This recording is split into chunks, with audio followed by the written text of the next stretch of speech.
na ang low pressure area sa West Philippine Sea pero lalo namang lumakas si Bagyong Karen.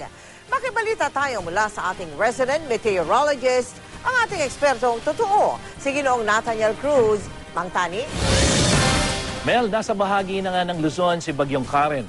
Muli itong namataan ng pag-asa sa layong 640 kilometers sa may silangan ng Dirac, Catanduanes at taglay nito ang lakas ng hangin umaabot sa 95 kilometers per hour near the center at bugsong 120 kilometers per hour.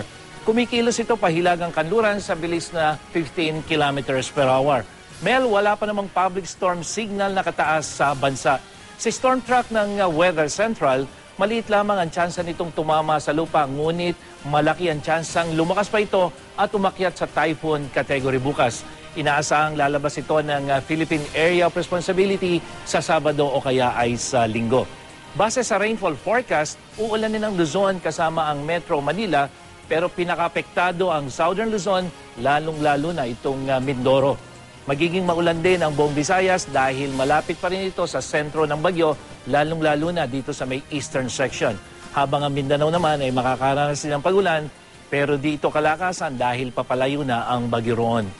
Mel, sa mga maglalayag at mangingisda, huwag muna po kayong pumalaot, lalo na dito sa eastern at western seaboard ng Southern Luzon at dyan sa eastern seaboard ng Visayas at Mindanao. Para sa karagdagang detalye tungkol sa ulat panahon, pumunta lang sa GMA News weather page. Ako po si Nathaniel Cruz para sa I Am Ready, serbisyong totoo ng GMA News. Maraming salamat, Mang Tani.